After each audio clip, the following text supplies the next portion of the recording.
ऊष्माक्षेपीय क्रिया, ऊष्माशोषीय क्रिया, संयोजन क्रिया, वियोजन क्रिया, विस्थापन क्रिया, द्विविस्थापन क्रिया, उपचयन और अपचयन अभिक्रिया के विषय में मैंने बताया। आज नेक्स्ट टॉपिक मेरी होगी जो है संक्षारण और विकृत गंधिता। संक्षारण और विकृत गंधिता जो है रासायनिक समीकरण और रासायनिक अभिक्रिया का जो होता है लास्ट होता है। यही दो मीटिंग इसमें हम लोग, इसके बाद ये लेसन आपका जो है क्लास 10 की फर्स्ट लेसन आपका समाप्त हो जाएगा। फिर इसके बाद हम इसके अभ्यास पर जो है चलेंगे। अभ्यास को आपको हल करवाया जाएगा, ठीक है। उसमें किस प्रकार से क्वेश्चन देते हैं, किस प्रकार से हम जवाब देंगे, किस प्रकार से उसका उत्तर देंगे, उसके विषय में देखेंगे। तो पहले चलते हैं संक्षारण। संक्षारण क्या होता है पहले तो ये समझिए। जैसे आप देखे होंगे कि यदि कोई लोहे की छड़ है, लोहे की छड़ है, वह किसी नम स्थान पर, उसे किसी नम स्थान पर रख दिया जाता है, तो कुछ दिनों बाद देखते हैं कि उसमें जो है मूर्छा लगने लगती है, अर्थात वो धीरे धीरे संक्षारित होने लगती है, ठीक है। और भी कई चीजों को देखते हैं, कई धातुओं को देखते हैं, कई धातुओं को देखते हैं कि उसको यदि रख दिया जाए, कुछ दिन बाद उसमें देखा जाए तो वो धीरे धीरे जो होता है वह संक्षारित होने लगता है, ठीक है। जैसे यहाँ पर मैंने एक एग्जाम्पल अभी लोहे से लिया, जो लोहे के छड़, लोहे के छड़ को, ठीक है, यदि लोहे के छड़ को यदि हम रख दिया जाए, कहीं पर भी रख दिया जाए, यदि वहां पर नमी आ जा रही है, ठीक है, अर्थात जल और ऑक्सीजन की मात्रा वहां उपस्थित हो जा रही है, तो देखिए कुछ दिनों बाद वो धीरे धीरे जो होता है संक्षारित होने लगता है, जिसको हम सामान्य भाषा में कहते हैं जो है मूर्छा लगना। इसकी परिभाषा को देखते हैं कि संक्षारण की परिभाषा क्या है। जब कोई धातु अपने आस-पास के अम्ल और आर्द्रता के संपर्क में आता है, तो वह संक्षारित होने लगता है। इस प्रक्रिया को क्या कहते हैं हम? संक्षारण कहते हैं। देखिए ध्यान से, जब कोई धातु अपने आसपास की अम्ल आर्द्रता के संपर्क में आकर संक्षारित हो जाती है, तो उससे इस प्रक्रिया को संक्षारण कहते हैं, ठीक है। जैसे एग्जाम्पल ले लें, जैसे मैंने कहा आयरन Fe, ठीक है, इसको जो है हम नम, अर्थात नम का मतलब होता है जल के अणु। जैसे आपकी मिट्टी यदि नम है तो उसमें क्या होगा, नम क्यों है? क्योंकि वहां पर जल की मात्रा अधिक थी, अर्थात वहां पर जल की मात्रा अधिक थी, जो इसलिए वहां की मिट्टी क्या थी, जो है नम थी, ठीक है।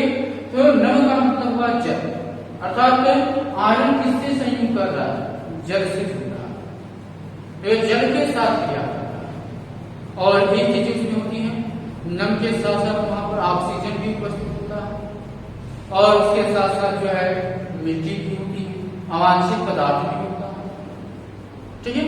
तो हमारा जो आयरन जल के साथ संयुक्त करता है तो क्या बनता है? FeO, अर्थात आयरन ऑक्साइड बनाता है, और हाइड्रोजन को क्या कर देता है? मुक्त कर देता है बाहर, अर्थात हाइड्रोजन गैस जो होता है वह बाहर।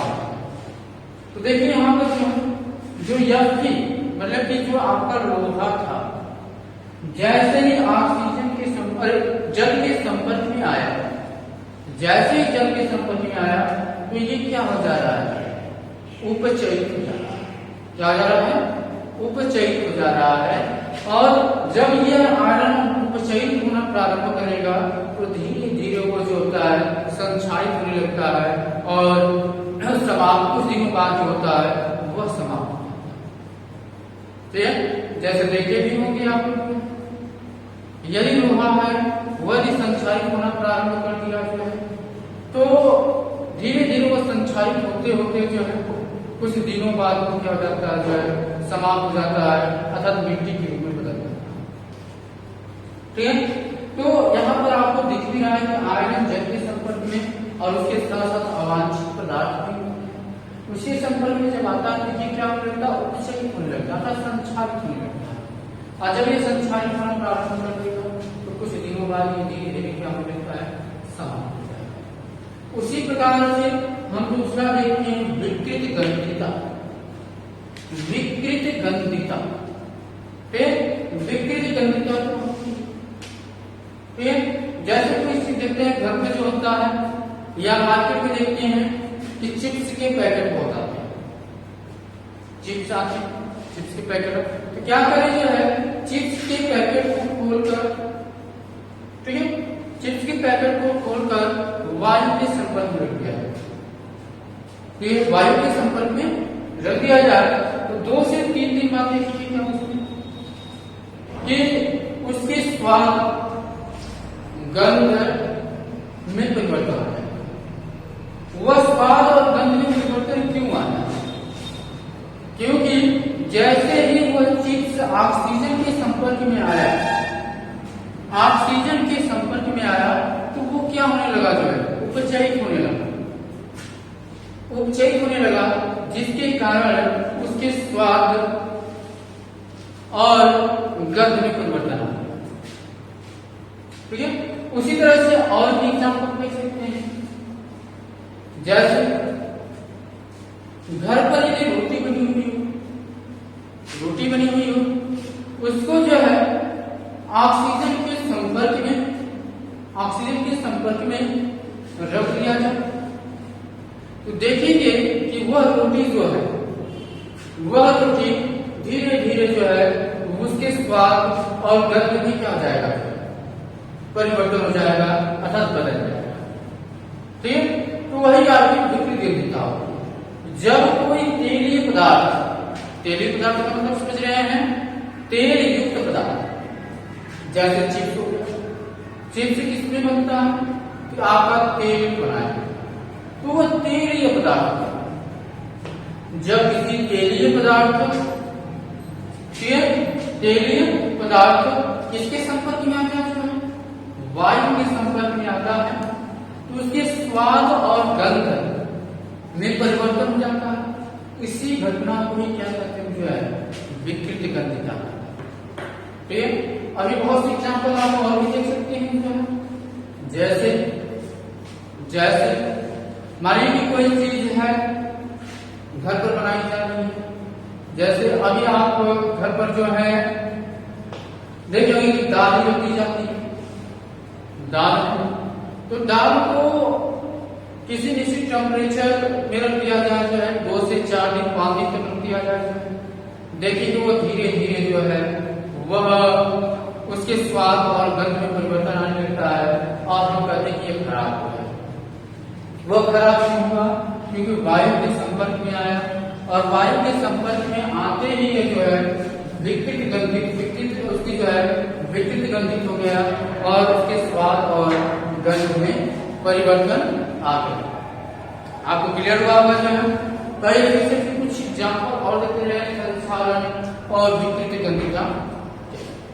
ठीक है, जैसे संक्षारण का एग्जाम्पल एक और दे रहा हूं, जैसे बुक्स ही है, किताबें, किताबों को जो है कहीं एक जगह कई दिनों तक रख दिया जाए, कई दिनों तक रख दिया जाए, देखते हैं कि उसके जो पेज होते हैं वह धीरे धीरे जो होते हैं संक्षारित होने लगते हैं, अर्थात वह समाप्त होने लगते हैं।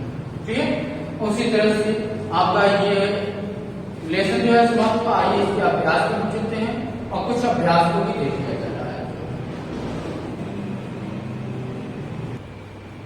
ठीक है। तो आइए हम अभ्यास में चलते हैं। तो आप लोगों से जो है अभ्यास में एक क्वेश्चन है आप लोग को रासायनिक समीकरण को संतुलित कीजिए। उसमें जो है आपका पहला समीकरण दिया गया अभ्यास में, आप देखेंगे एनसीईआरटी के अभ्यास में। तो पहला क्वेश्चन है HNO3 CaOH ट्वाइस क्या बन रहा है, CaNO3 का ट्वाइस प्लस H2, ठीक है, ये बन रहा है। तो रासायनिक समीकरण को संतुलित करने के लिए मैं पिछले वीडियो में मैंने बताया था कि पहले जो है इन दोनों में देखिए कि कौन कौन से परमाणु उपस्थित है, कौन कौन से परमाणु उपस्थित है, अर्थात अभिकारक और उत्पाद में कौन कौन से परमाणु। तो पहले परमाणु कितने, कौन कौन से परमाणु हैं, परमाणु जैसे आपका परमाणु देखेंगे तो हाइड्रोजन है, नाइट्रोजन है, ऑक्सीजन है और कैल्शियम। ठीक है, तो दिख रहा है कि हाइड्रोजन, नाइट्रोजन, ऑक्सीजन और कैल्शियम, यही है। फिर उसके बाद इसमें देखेंगे कि अभिकारक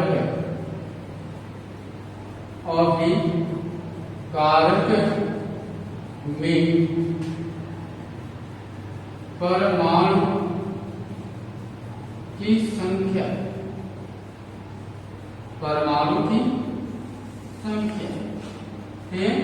तो अभिकारक में परमाणु की संख्या, हाइड्रोजन की कितनी संख्या, तो हाइड्रोजन की संख्या देखिए यहाँ पर वापस 2 है, उसी से मल्टीप्लाई करेंगे, 2 हाइड्रोजन यहाँ से हो गया और 1 हाइड्रोजन यहाँ से हो गया। तो टोटल कितने हाइड्रोजन आपके हुए हैं, 3 हाइड्रोजन आपके दिख रहे हैं। फिर उसके बाद नाइट्रोजन की संख्या देख लिया जाए तो नाइट्रोजन की संख्या आपकी 1 दिख रही है, इसलिए 1। फिर उसके बाद आप अगला देखेंगे जो है नाइट्रोजन के बाद ऑक्सीजन, तो ऑक्सीजन देखिए 3 यहाँ से और 2 यहाँ से, टोटल कितने हो जा रहे हैं, 5। फिर उसके बाद जो है नाइट्रोजन के बाद आपका कैल्शियम है, तो कैल्शियम की संख्या कितनी दिख रही है, 1।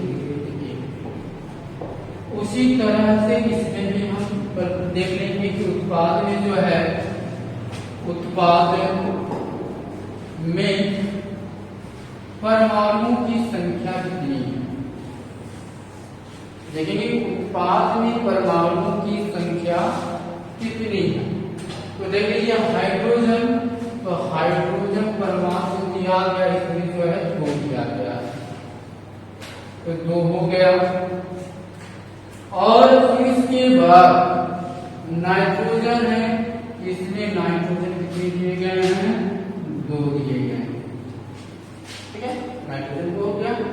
फिर उसके बाद ऑक्सीजन की संख्या देख लिया जाए तो 3 दूनी 6 और यहां से दिया गया है तो 7 हो गया। फिर उसके बाद कैल्शियम देखिए, कैल्शियम की संख्या कितनी है, क्लियर हो गया। तो इसमें अब ध्यान दीजिए कि कौन सा परमाणु पहले बराबर, अभिकारक और उत्पाद में कौन सा परमाणु बराबर, तो कौन सा परमाणु बराबर है, कैल्शियम। कैल्शियम देख रहे हैं कि अभिकारक में भी 1 है और उत्पाद में भी 1, दोनों ये बराबर है, पहले से ये बैलेंस है, इसलिए कैल्शियम को आपका कैल्शियम बराबर, तो कैल्शियम को छूने की जरूरत नहीं है। अब उसके बाद थोड़ा इसमें ध्यान देंगे कि किसकी संख्या सबसे अधिक है, मतलब कौन सा परमाणु जो है बराबर नहीं है और उसकी संख्या अधिक है। तो चलते पहले थोड़ा सा देख ले रहे, नाइट्रोजन को देखिए 1 और 2 बराबर नहीं है, तो क्या करेंगे, नाइट्रोजन को पहले बराबर, तो किसमें बराबर नहीं है, अभिकारक में इसकी संख्या कम है और उत्पाद में इसकी संख्या अधिक, इसलिए कम वाले में ही गुणा कर उसको अधिक बनाया जा सकता है। इसमें जो है 2 है, इधर 1 है, इसमें 2 से गुणा कर देंगे तो ये आपका 2 हो जाएगा। ठीक है। तो किसमें किया जा रहा है? अभिकारक के नाइट्रोजन। तो अभिकारक का नाइट्रोजन कहाँ है? यहाँ पर है। इसमें 2 से गुणा। जब 2 से नाइट्रोजन में गुणा किया गया, देखिए साथ में हाइड्रोजन और ऑक्सीजन में भी गुणा हो रहा है। तो हाइड्रोजन और ऑक्सीजन में किससे गुणा हो जाएगा? 2 से। 2 से इसमें गुणा हो जाएगा। तो ये कितना हो जाएगा? यहाँ पर जो है 6 हो जाएगा। ठीक है।